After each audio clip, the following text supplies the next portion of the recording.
ইউক্রেনের শান্তি প্রতিষ্ঠা ঠেকাতে ভিলেনের রোল প্লে করছে ইউরোপীয় ইউনিয়ন। কিছু ইউরোপীয় সরকার ইউক্রেনকে অবাস্তব দাবি আদায়ের প্ররোচনা দিয়ে সংঘাত থামানোর চেষ্টায় চুপচাপ বাধা দিচ্ছে, কিন্তু তারা সবার সামনে বলছে তারা মার্কিন প্রেসিডেন্ট ডোনাল্ড ট্রাম্পের শান্তি উদ্যোগকে সমর্থন করে।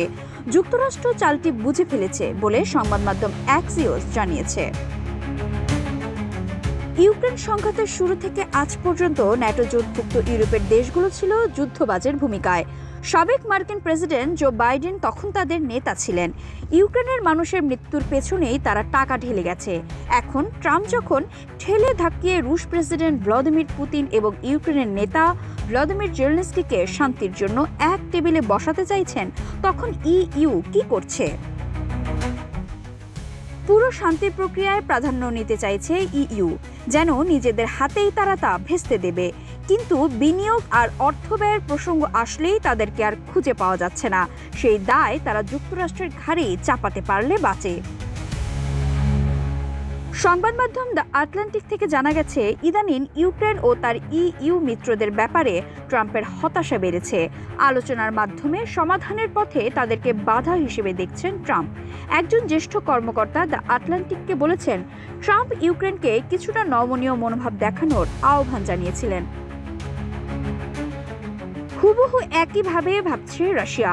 পুতিনের বিশেষ অর্থনৈতিক দূত কিরিল দিমিত্রিভ অভিযোগ করেছেন, শান্তির প্রচেষ্টাকে ইচ্ছা করে দুর্বল করছে ইইউ।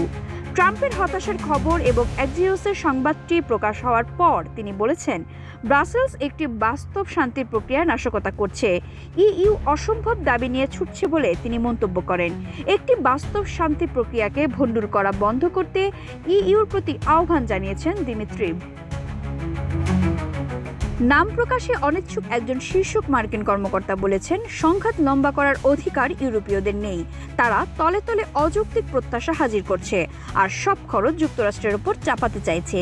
তিনি বলেন, ইউরোপ যদি সংঘাত আরও বাড়িয়ে তুলতে চায় তবে তার দায় তাদের উপর বর্তাবে, কিন্তু তাদেরকে পরাজিতই হতে হবে। আলাস্কায় ভ্লাদিমির পুতিনের সঙ্গে ট্রাম্প দেখা করেছিলেন। তারপর ওয়াশিংটনে ইউক্রেনের নেতা ভ্লাদিমির জেলেনস্কির সঙ্গেও কথা বলেছিলেন মার্কিন প্রেসিডেন্ট। তিনি অনিশ্চিত যুদ্ধবিরতির বদলে স্থায়ী শান্তির উপর জোর দিয়েছিলেন। পুতিনও এমনটি চেয়ে আসছেন বহুদিন ধরে। সংঘাত বন্ধে কোনো পক্ষ যেন ঝগড়া না দেয়, তিনি ইউক্রেন এবং রাশিয়া দুই দেশেরই ওপর শুল্ক এবং নিষেধাজ্ঞা চাপানোর কড়া হুমকিও দিয়েছিলেন। এখন দেখা যাচ্ছে জেলেনস্কির কানে বিষ ঢালার দায়িত্ব ইউরোপের যুদ্ধাবাজেরাই নিয়েছে। এক্সট্রিম মশার কয়েল প্ল্যান্ট ফাইবার দিয়ে তৈরি, ডেঙ্গু, চিকুনগুনিয়া বাহি সহ যে কোনো মশার বিরুদ্ধে দেয় এক্সট্রিম সুরক্ষা। রাশিয়া অনেকদিন ধরে এমন একটি শান্তি চুক্তি চাইছে যা সংঘাতের আসল কারণগুলো নির্মূল করবে। দেশটি চায় ইউক্রেন নিরপেক্ষতা বজায় রাখবে, ন্যাটো এবং অন্যান্য সামরিক ব্লকে নাম লেখাবে না। সামরিকীকরণ কমানো এবং নাৎসিবাদ মুক্ত ইউক্রেন চায় রাশিয়া। এছাড়াও ক্রিমিয়া, দোনেস্ক, লুগান্স্ক, খেরসন এবং জাপোরিঝিয়াকে রাশিয়ার অংশ হিসেবে মর্যাদা দেওয়ারও দাবি করেছেন পুতিন।